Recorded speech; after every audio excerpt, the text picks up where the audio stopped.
I'm Morgan Reynolds, 34. And I still remember the exact moment my husband of 8 years looked at me with contempt at his company gala.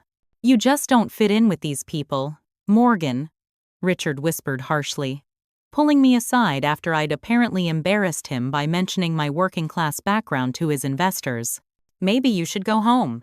That night, as I drove away in tears, I never imagined that within 6 months, those same elite investors would be fleeing as Richard's company imploded spectacularly, or that I'd be the only one who could salvage what remained of his crumbling empire. Before I dive into how my husband's cruel words became the catalyst for the most transformative period of my life, I'd love to know where you're watching from today. This story about betrayal, redemption, and finding your worth has resonated with so many people from different walks of life. If you've ever been made to feel like you don't belong, hit that like button and subscribe to hear more stories about karma catching up to those who deserve it. Now, let me take you back to where it all began. Growing up in Millfield, a small manufacturing town in Ohio, luxury was never part of my vocabulary. My parents ran the local hardware store, working 6 days a week to provide for me and my younger brother. From age 14, I stocked shelves after school and learned to manage inventory. Those early lessons in responsibility shaped me more than I realized at the time. College wasn't a given in our family, it was a hard-earned privilege. I juggled 3 part-time jobs while maintaining a 3.9 gigapascals in accounting. My roommates partied while I worked late shifts at the campus library, a 24-hour diner, and as a bookkeeper for a local plumbing company. During holidays, when friends went on vacations, I picked up extra shifts. Every dollar counted. After graduation, I landed an entry-level position at Westbrook Accounting in Chicago. The starting salary felt astronomical compared to my previous earnings. For the first time, I could afford a tiny studio apartment without roommates. I threw myself into work, earning a reputation for meticulous attention to detail and an uncanny ability to spot discrepancies in financial statements.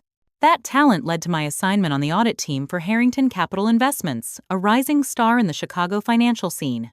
That's where I met Richard Harrington, the 2-year-old founder and CEO.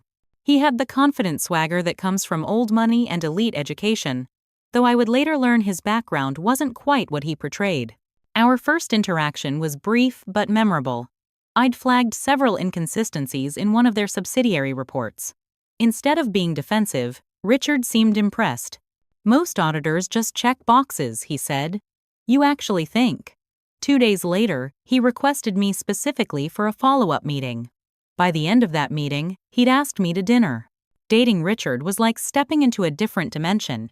He took me to restaurants where a single meal cost more than my weekly grocery budget.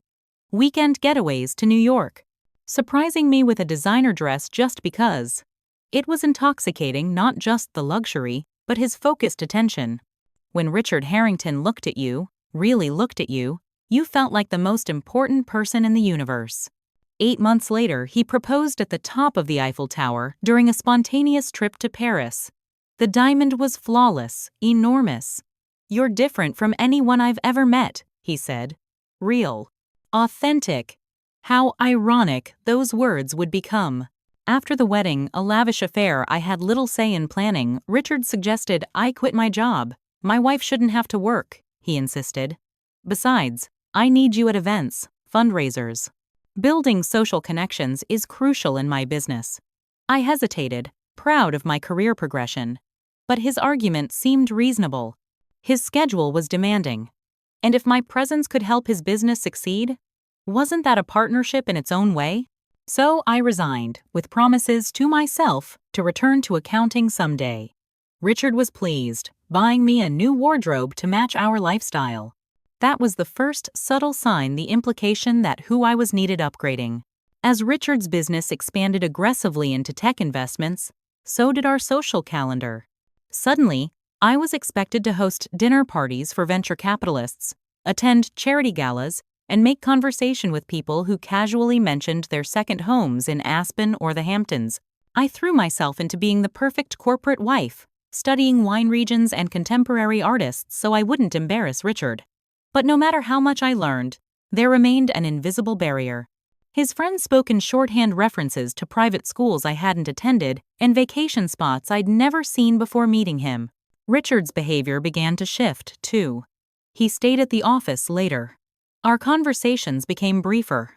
When I suggested visiting my parents, he always had a business emergency. When they visited us, he barely concealed his impatience. "They're good people," he'd say afterward, in a tone that made it sound like a character flaw. One night, after he'd canceled our anniversary dinner for an unmissable opportunity with investors, I found myself staring at the stranger I'd married. His face harder now, perpetually checking his phone, dismissing my questions about his day. Success was changing Richard, or perhaps just revealing who he'd been all along. As Harrington Capital Investments expanded, Richard's social circle transformed. Suddenly, we were attending events with minor celebrities, tech billionaires, and old money families. The intimate dinners with friends became elaborate catered affairs where everyone seemed to be performing, showcasing vacation photos from private islands, discussing their children's acceptance to exclusive preschools, or debating the merits of different private jet services. I tried my best to engage, asking genuine questions about art exhibitions or new restaurants. But increasingly, Richard would interject before I could finish my thoughts, smoothly redirecting conversations. Later, in the car ride home, the critiques would begin. "Did you have to mention your mother's quilting hobby to Patricia Whitmore? Her family founded the Chicago Art Institute. When Kenneth asked about your college experience, you should have just said undergraduate studies instead of specifically mentioning state school scholarships." That joke about shopping at discount stores came across as tacky. Each correction felt like a paper-cut minor in isolation but increasingly painful in accumulation. Richard hired Celeste, a personal stylist who arrived at our home with racks of clothing and a thinly veiled disdain for my existing wardrobe. "We'll need to start fresh," she said, barely glancing at the pieces I'd carefully selected over the years.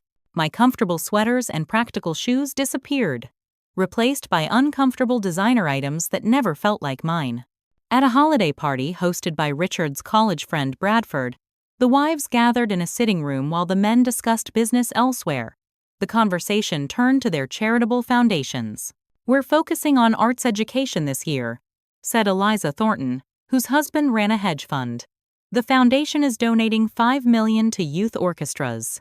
"Wonderful," replied Simone Westwood. "Our family's foundation just endowed a new wing at the Children's Hospital. The gala raised $12 million.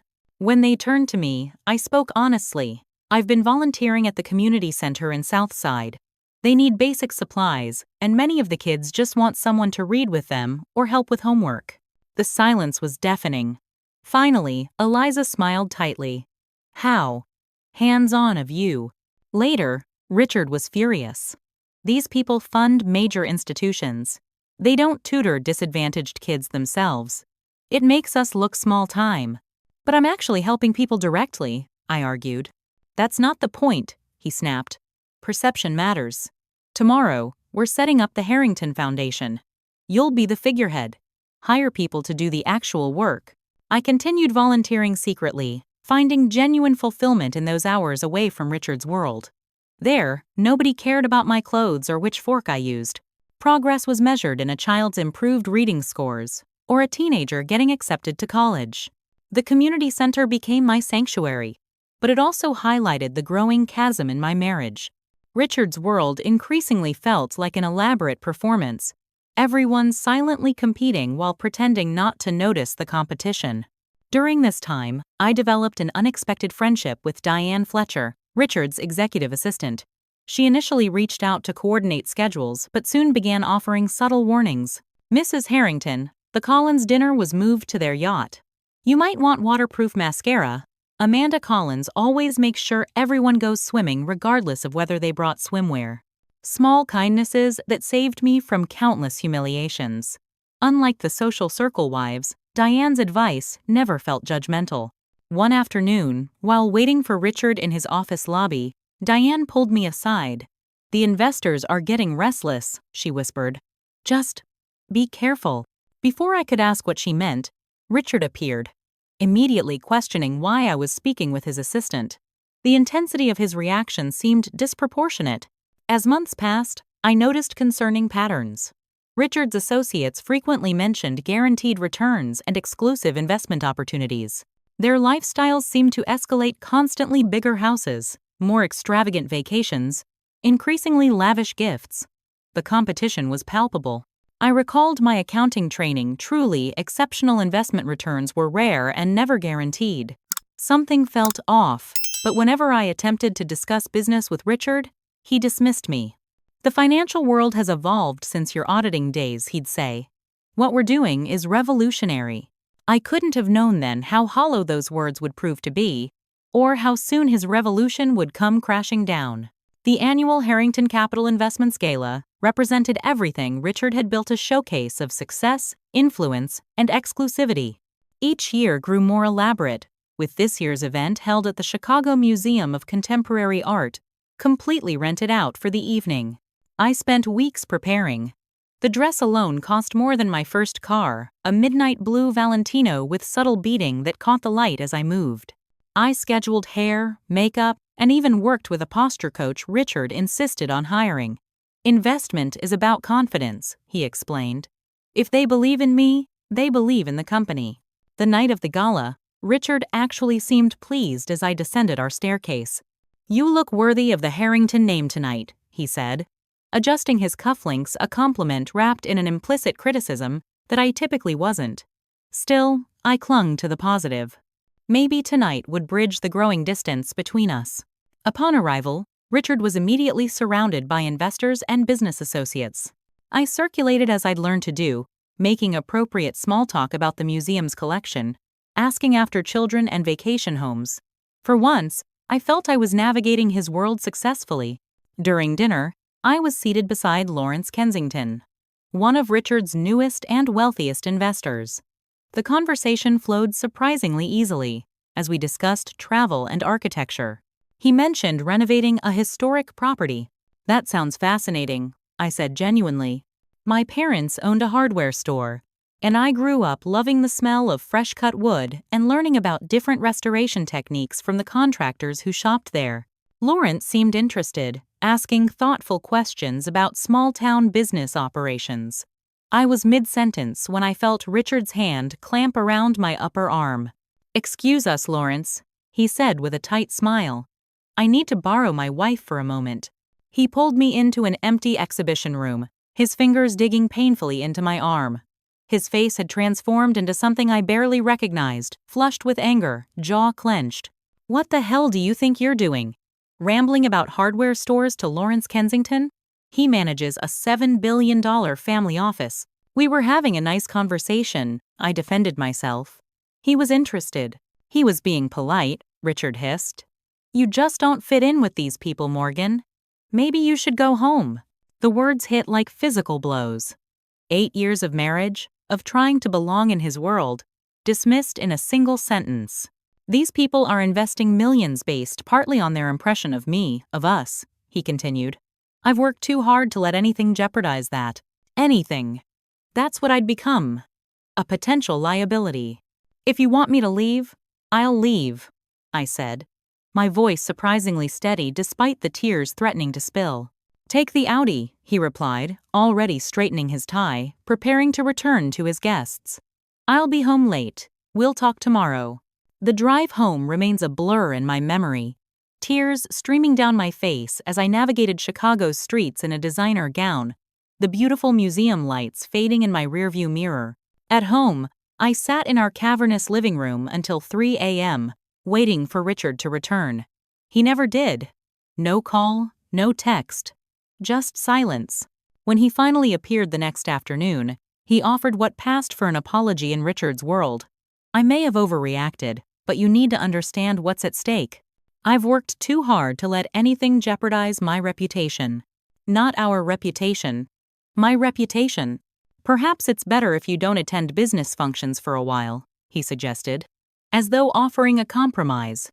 "Focus on the foundation. That's more your element."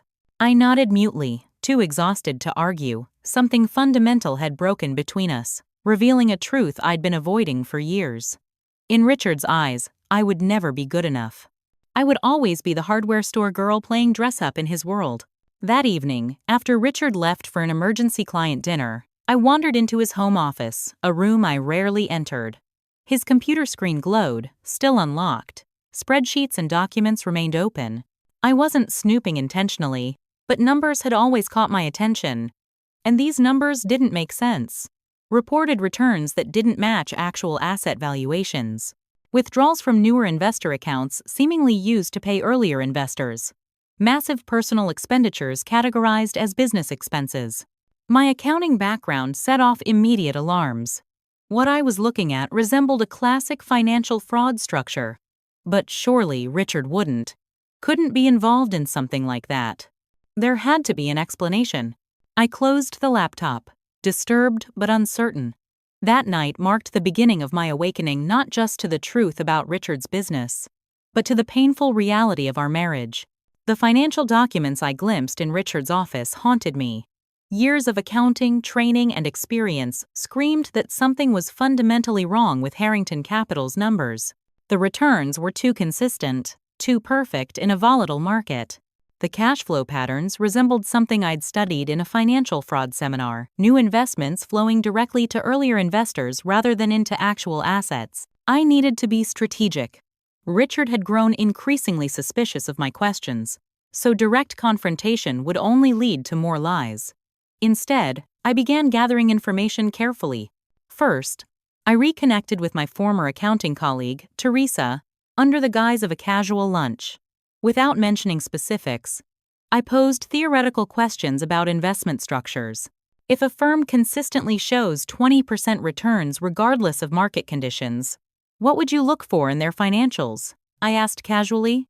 Teresa's expression turned serious.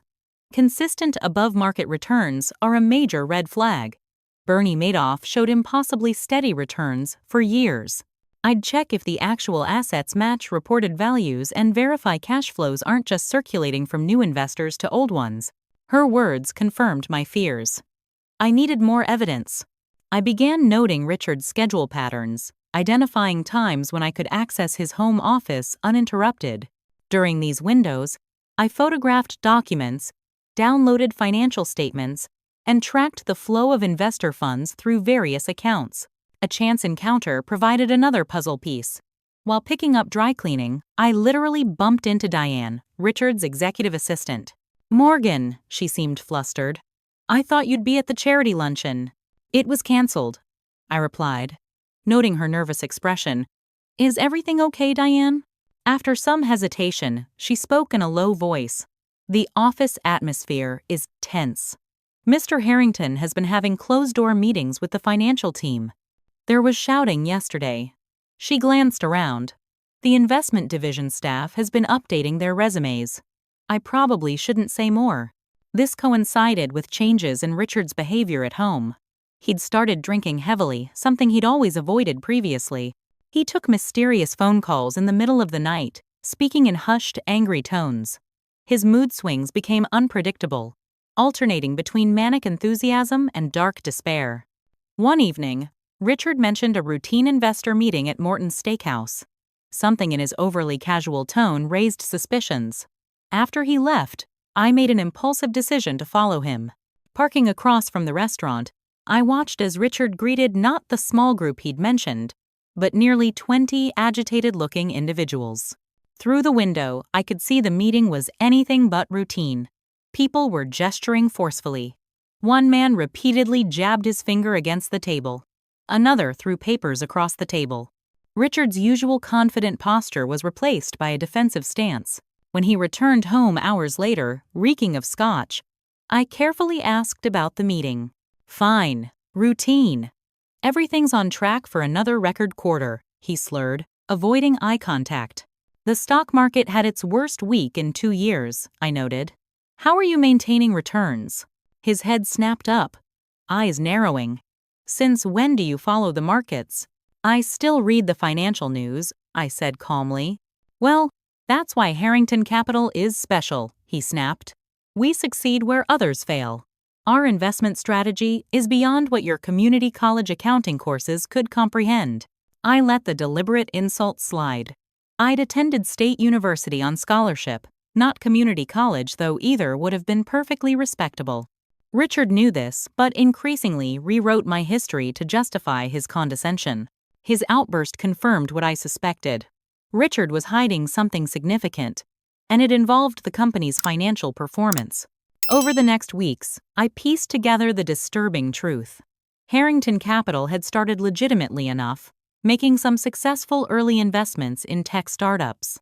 But as competition increased and genuine opportunities became scarcer, Richard had begun exaggerating returns to attract new investors.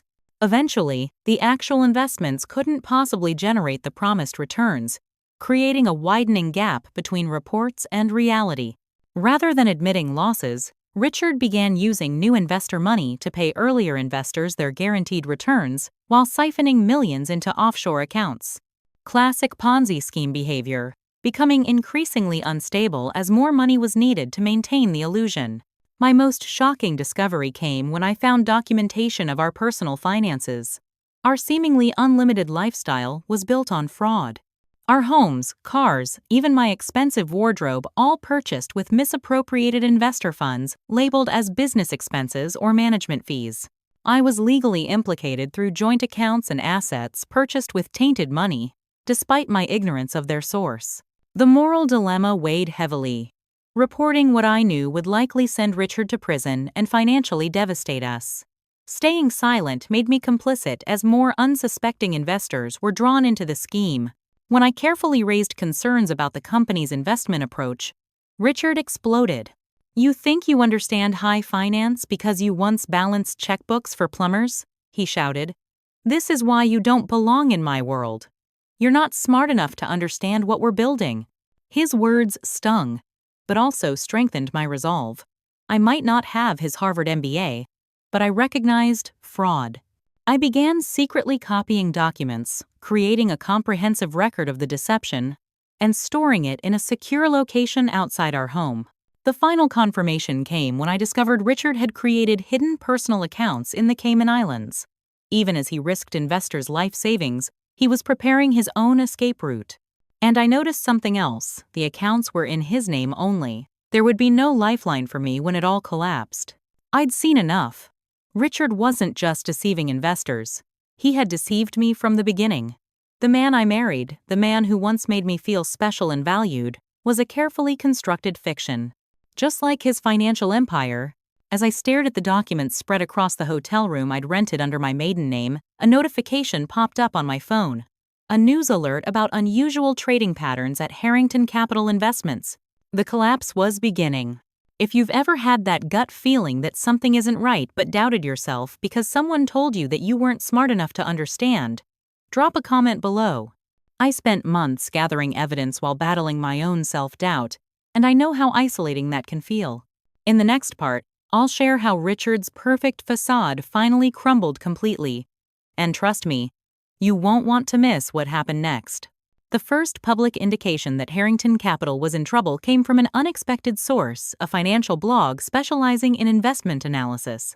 The article questioned how the firm maintained consistent returns despite market volatility affecting similar investment vehicles. The writer, using publicly available data, demonstrated mathematical inconsistencies in Harrington's reported performance. Within hours, larger financial news outlets picked up the story.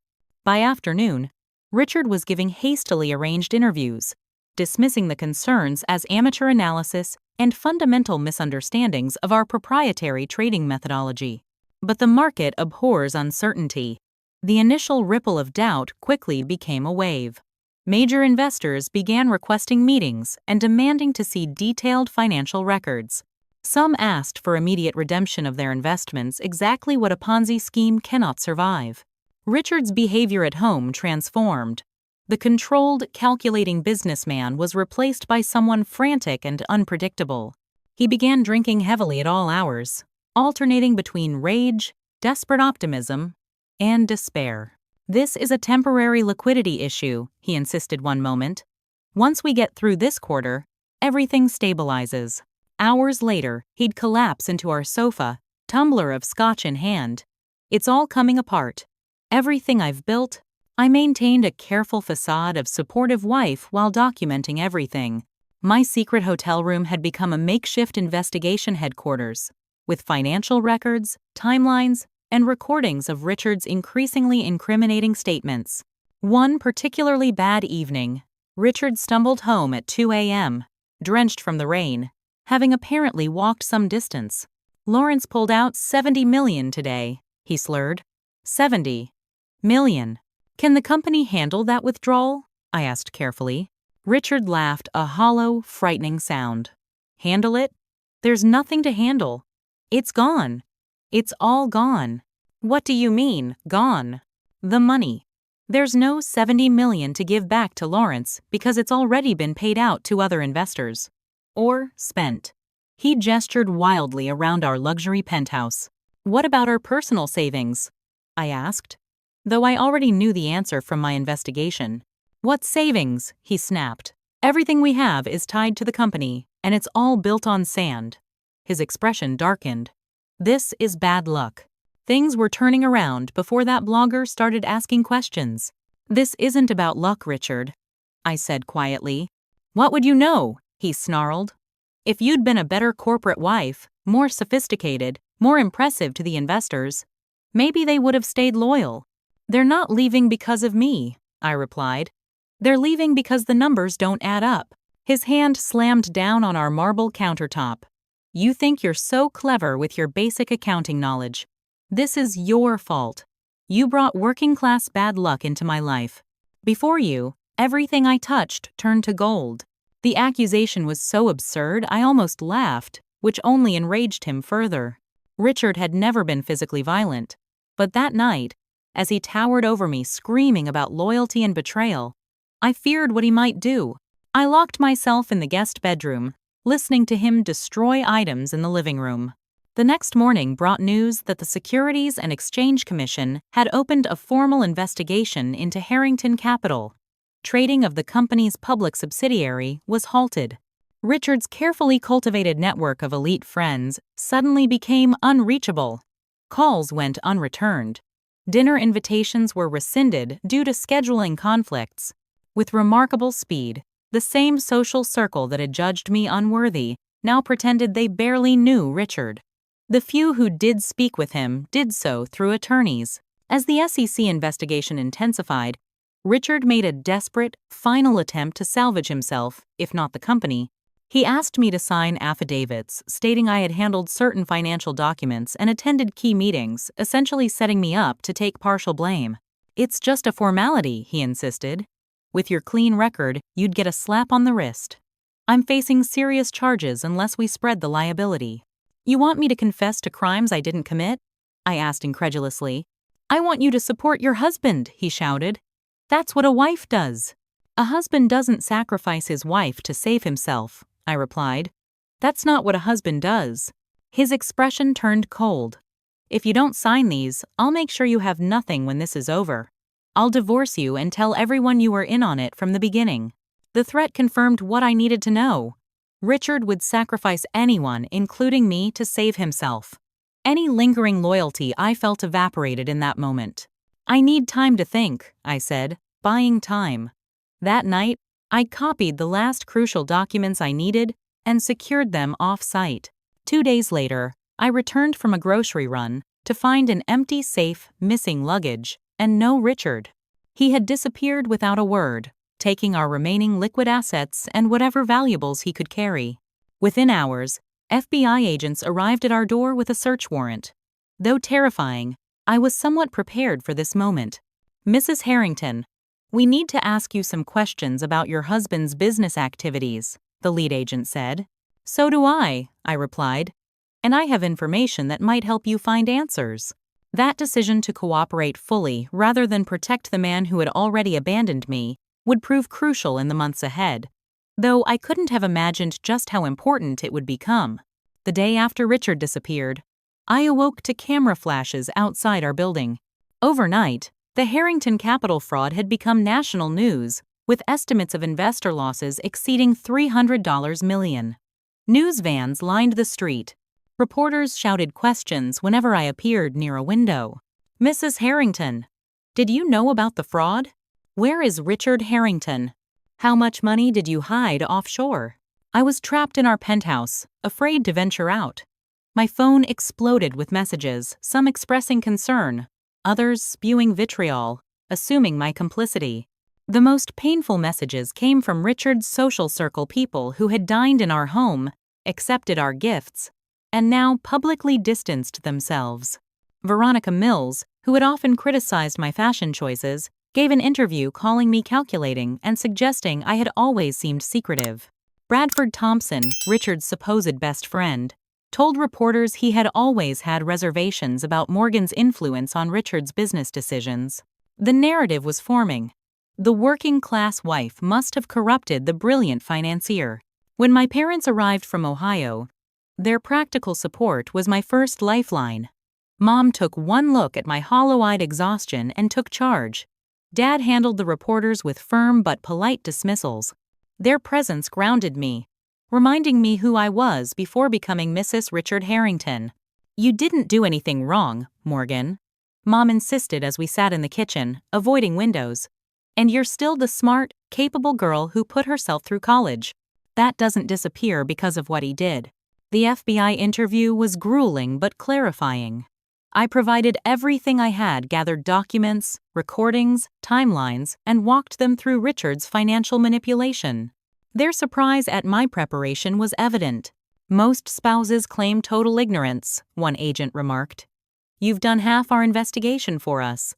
"I was an auditor before I was a wife," I replied. "Numbers tell the truth when people won't." Then came the bombshell. Richard had fled to Venezuela with Serena Blackwell, a 8-year-old event planner who had organized several Harrington Capital functions. They had apparently been involved for over a year. He'd emptied our remaining accounts, leaving me with less than $10,000 in accessible funds. The betrayal stung, but less than I expected. Our marriage had been effectively over since the gala humiliation. This was merely the final confirmation that Richard had never truly valued me. The financial reality was brutal. Our joint accounts were frozen. Credit cards canceled. The penthouse and vacation properties were seized as assets. Luxury items would be auctioned to partially repay investors. I was allowed to keep personal items with proof they predated the marriage or were purchased with my pre-marriage earnings, which meant almost nothing remained. With no income and mounting legal fees, I had no choice but to sell my wedding ring and designer wardrobe items I'd been allowed to keep. The proceeds went mostly to attorneys who helped navigate the asset forfeiture process. Moving back to my hometown felt like both defeat and relief. My parents converted their home office into a bedroom, and I slept in a twin bed surrounded by my childhood memorabilia. At 34, I was starting over completely. Job hunting proved nearly impossible. Despite my accounting credentials, the Harrington name had become toxic. Interviews would go well until they connected me to the scandal. One hiring manager actually said, "We need people we can trust with financial data," as if I had been convicted of something. During this dark period, an unexpected ally emerged. Diane, Richard's former executive assistant, reached out through a secure email. "I have documentation you might need," she wrote. Richard instructed me to destroy certain records, but I kept copies. The files Diane provided proved crucial, showing Richard had deliberately hidden information from me and others. Her testimony helped establish that I had been kept in the dark about key aspects of the fraud. Diane's support wasn't just practically valuable, it was emotionally sustaining. "He did the same thing to all of us," she told me over coffee during a court recess. "Made us feel small so we wouldn't question him. But you were the one who saw through it first." Slowly, I reconnected with my professional identity. I joined online accounting forums, refreshed my certification, and studied recent regulatory changes. When traditional employment paths remained closed, I began offering freelance bookkeeping to small businesses in my hometown. The hardware store where I'd grown up became my first client, followed by the local bakery and a plumbing company. The work was far below my qualification level and paid accordingly, but it rebuilt my confidence. These business owners judged me on the accuracy of my work, not my husband's crimes or my inability to navigate high society. 6 months into this new life, I received an unexpected call from Martin Greenberg, the court-appointed trustee overseeing Harrington Capital's bankruptcy proceedings. "Mrs. Harrington, We're struggling to make sense of the company's financial structures, he explained. The forensic accountants are finding it difficult to trace all the transactions and identify recoverable assets. I'm sorry to hear that, but I don't see how I can help, I replied cautiously. Actually, the FBI agents mentioned your background and the documentation you provided. They were impressed with your analysis. We could use someone who understands both accounting principles and the company's history. You want to hire me? I asked incredulously. To help clean up my husband's mess? We need someone who can help the victims recover whatever's possible, he said. Your knowledge could be invaluable. And frankly, it might help your own legal situation to demonstrate cooperation. The offer presented a moral dilemma. Returning to Harrington Capital meant facing painful memories and likely hostility from former employees and investors. Yet it also offered a chance to help make things right and possibly rehabilitate my professional reputation. After careful consideration and consultation with my attorney, I accepted a temporary consulting position with the bankruptcy trustee. The irony wasn't lost on me returning to the company where I had been deemed unworthy, now because of skills Richard had dismissed as inadequate. The journey of rebuilding wasn't just professional but deeply personal. Each small victory deciphering a complex transaction trail, identifying a previously unknown account, receiving a simple thank you from the forensic accounting team helped restore the confidence Richard had systematically eroded. One evening, sorting through financial records in my childhood bedroom, I found myself smiling at a technical challenge in the data. For the first time in years, I felt like myself again, not Richard Harrington's inadequate wife, but Morgan Reynolds, the capable accountant with a talent for spotting patterns and numbers. The woman who had always been enough, even when told otherwise. 3 months into my consulting role with the bankruptcy trustee, I had established a reputation for effectiveness. What began as a temporary position evolved into something more substantial as I uncovered layers of financial deception that others had missed. How did you know to look for shell companies in Belize? Martin Greenberg asked after I identified several million in recoverable assets. Richard always pronounced Belize with an unusual emphasis on the second syllable, I explained. It was a verbal tic whenever he discussed certain special situations investments. It seemed worth investigating. My intimate knowledge of Richard's habits, combined with accounting expertise, proved uniquely valuable. I could interpret his cryptic notations and predict where he might have hidden assets based on offhand comments or preferences he'd revealed over our years together. One Tuesday morning, Martin called me into a meeting with the creditors' committee representatives of the largest defrauded investors. I assumed I would be presenting my latest findings. Instead, I found myself being evaluated. Mrs. Harrington has identified over 40 million in recoverable assets that our standard forensic procedures missed, Martin explained to the grim-faced group. Her understanding of both the technical and personal aspects of this case is unparalleled. Lawrence Kensington, the same investor I'd supposedly embarrassed at the gala, leaned forward. Why should we trust anything with the Harrington name attached to it? Her husband destroyed lives. Which is precisely why Morgan Reynolds is working to make amends, Martin countered, deliberately using my maiden name. She's not legally culpable, but she's chosen to help recover what her husband stole. The tension in the room was palpable. These people had once clinked champagne glasses with me at galas. Now they viewed me with suspicion at best, contempt at worst. The trustee is proposing something unprecedented, explained Elena Vasquez, the committee's legal counsel. We believe there's a viable business within what remains of Harrington Capital, specifically the advisory services division that was always legitimate. Rather than liquidating completely, we're considering restructuring. And what does this have to do with Mrs. Harrington? Asked Bradford Thompson, the friend who had publicly distanced himself from us. Martin slid a document across the table. We're proposing Morgan Reynolds lead the restructuring and ultimately the reformed company. The room erupted in objections. I sat silently, as shocked as anyone. Martin raised his hands for quiet. Consider the alternatives, he continued. Complete liquidation would return perhaps 30 cents on the dollar at best. A restructured company with the legitimate assets could eventually deliver significantly better returns to creditors through profit-sharing arrangements. Why her? Lawrence persisted. Because she understands the business intimately without being implicated in the fraud. because she's demonstrated exceptional financial acumen. And frankly, because she's the only person who's managed to unravel the deliberately complex structures Richard Harrington created.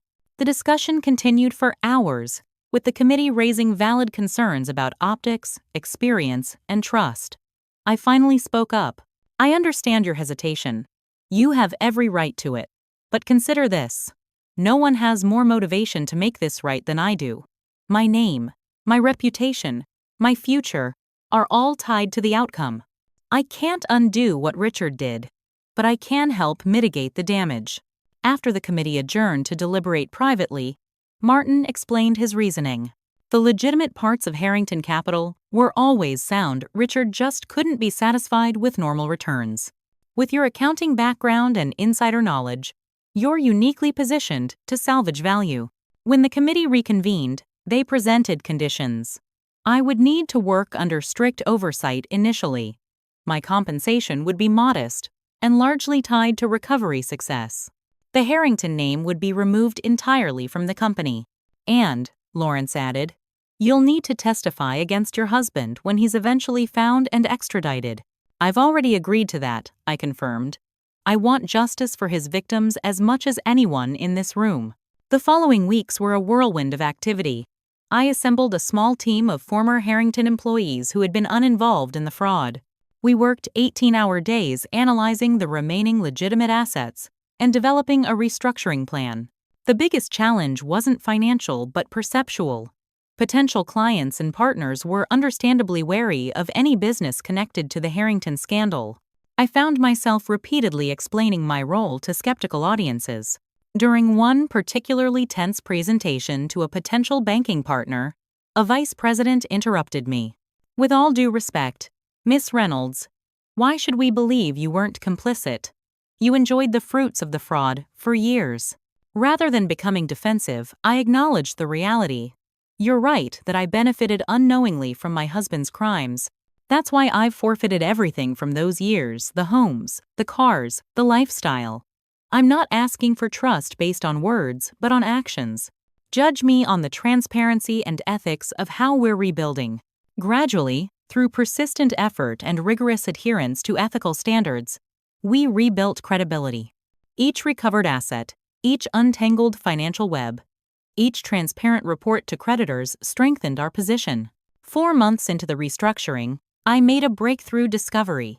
Hidden and encoded references across multiple documents was evidence of Richard's largest hidden account, nearly $60 million in a Singapore bank. Working with international authorities, we secured the funds, instantly doubling the recovery for victims. The creditors' committee called an emergency meeting following this recovery. I arrived prepared to present next steps, only to find champagne being poured. This calls for celebration, Martin announced. Morgan has just increased the recovery percentage for all victims from roughly 28 cents on the dollar to nearly 60. Lawrence Kensington, once my harshest critic on the committee, raised his glass. When we agreed to this restructuring plan, I was certain it would fail. I've never been happier to be wrong. As the meeting concluded, Elena Vasquez pulled me aside. The committee has voted unanimously to remove the interim designation from your title. They want to offer you a 5-year contract as CEO of the restructured company. The news was overwhelming. From social outcast to chief executive in less than a year. The salary would allow me to repay my parents, rent my own apartment, and finally begin rebuilding my life. But I had conditions of my own. I'll accept on 3 terms, I told the committee. First, 20% of all profits must go to a victim restitution fund above and beyond the settlement amounts. Second, we establish a financial literacy foundation focused on fraud prevention. And third, we implement ethics requirements that exceed industry standards, with regular external audits. To my surprise, they agreed without hesitation. Lawrence actually smiled. Those are exactly the kinds of conditions that prove we've made the right choice, he said. The old Harrington Capital was built on deception. Whatever this new company becomes, it needs to stand for the opposite. As I signed the contract that afternoon, I thought about Richard's dismissive words at the gala. You just don't fit in with these people. He had been right, but for all the wrong reasons. I didn't belong in a world built on lies and appearances. I belonged somewhere authentic, where value came from integrity and actual ability rather than pretense. The company would be renamed Phoenix Financial Group, rising from the ashes of fraud to become something legitimate and valuable. And I would rise with it, not as Richard Harrington's wife, but as Morgan Reynolds, CEO. 1 year after the collapse of Harrington Capital Investments, Phoenix Financial Group held its first annual meeting. The conference room contained many of the same investors who had once judged me harshly at Richard's events. But the atmosphere couldn't have been more different. Instead of champagne and pretension, there was coffee and substantive discussion. Rather than vague promises of proprietary strategies and guaranteed returns, we presented detailed analysis, realistic projections, and transparent risk assessments. Most importantly, the company had achieved what many thought impossible. The recovery rate for fraud victims had reached 78 cents on the dollar, with additional recoveries still ongoing. As CEO, I had rebuilt both the company and myself. The woman who stood at the podium delivering the annual report bore little resemblance to the insecure corporate wife who had once desperately tried to fit into Richard's world. My wardrobe was professional but modest. My presentation focused on facts and figures rather than impressions. I took pride in substance over style. The creditors' committee had evolved into a proper board of directors, with Lawrence Kensington serving as chairman. The man who once barely acknowledged my existence now sought my counsel on financial matters beyond the company's scope. Morgan has transformed not just this company but the standard for transparency in our industry, Lawrence told the assembled investors. Phoenix has become a case study in ethical recovery from financial fraud. The irony of now effectively leading the elite circle that had once rejected me wasn't lost on me. But I had recreated it on entirely different terms: merit, integrity, and authentic value rather than pretense and exclusivity. 3 months after our annual meeting, news broke that authorities had located Richard. He had been living under an assumed identity in a non-extradition country, but ventured into jurisdiction during a yachting trip. The arrest made international headlines. I testified at his trial via video link, clinically detailing the evidence I had gathered and his attempts to implicate me in his crimes. Richard appeared shocked by my composed testimony, perhaps expecting the deferential wife he had known. During cross-examination, Richard's defense attorney attempted to portray me as a vengeful spouse. Isn't it true that you've benefited professionally from your husband's downfall? That you now run the company that was rightfully his? I run a new company created from the legitimate assets that remained after your client defrauded investors of hundreds of millions, I replied calmly, and I was hired based on my qualifications and contribution to the asset recovery process. If that's benefiting, then yes, I've built something positive from the devastation he caused. Richard himself took the stand later, claiming I had been aware of and involved in the scheme from the beginning.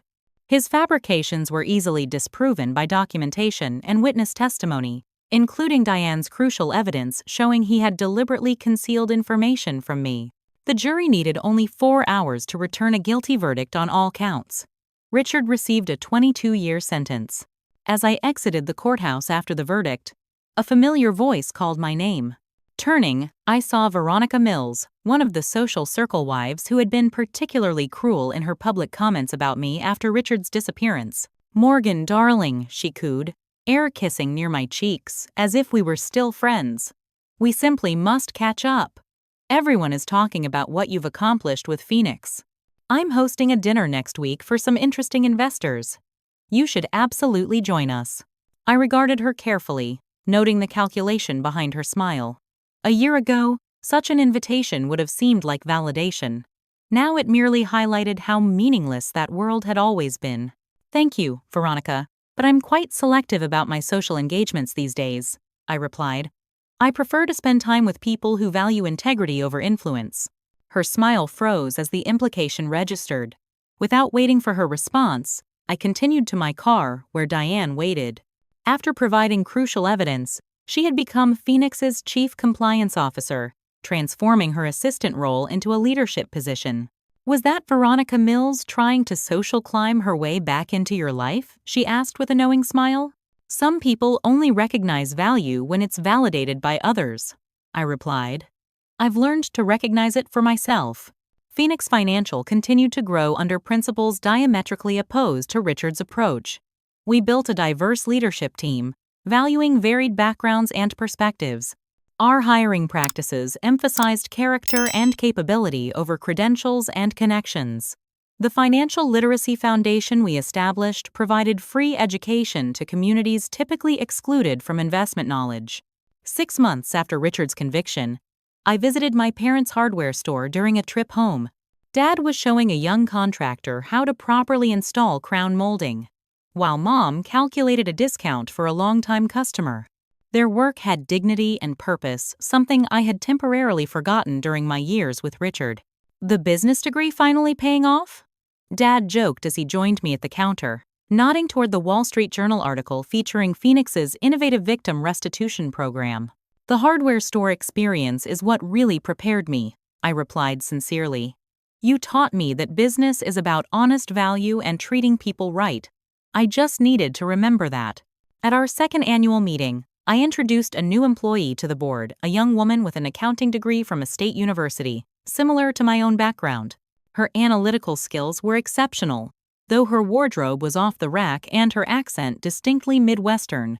Jennifer comes to us from outside the traditional investment banking pipeline, I explained, but her performance on our technical assessment was the highest we've seen. I believe she represents exactly the kind of talent we need. As the board members nodded approvingly, I caught Lawrence's knowing smile. We had both changed in different ways through this journey. The elite circle Richard had guarded so jealously hadn't been worth belonging to. Instead, I had created something better, a community based on substance rather than appearance, contribution rather than consumption, and authentic merit rather than arbitrary exclusion. In the end, Richard's cruel dismissal at the gala had been a gift in disguise. It began the painful process of seeing clearly what I had refused to acknowledge, that I had compromised my true self, trying to belong somewhere I was never meant to fit. Not because I wasn't good enough, but because what Richard valued had never been worthy of aspiration in the first place. As I look at what Phoenix has become, what I have become, I realize the greatest revenge wasn't taking over Richard's company or even testifying against him. It was reclaiming my authentic self and creating something of genuine value from the wreckage he left behind. If this story of betrayal and redemption resonated with you, please take a moment to hit that like button and subscribe to hear more true stories about finding strength through life's unexpected challenges. Have you ever had someone underestimate you, only to prove them completely wrong later? Share your experience in the comments below. I personally read every single one. Your support means everything as I continue sharing these difficult but important life lessons. Until next time, remember that sometimes being told you don't belong somewhere is the universe redirecting you to where you truly should be.